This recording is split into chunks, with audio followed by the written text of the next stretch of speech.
এই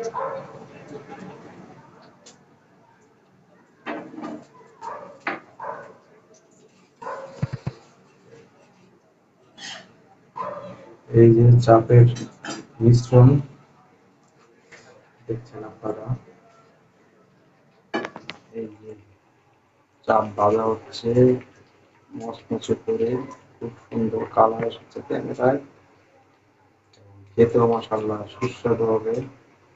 গরুর গোশতের চাপ ভাজা হচ্ছে, সাথে হবে পরোটা, চাপের সাথে হবে পরোটা। এই যে হোমমেড চাপ পরোটা,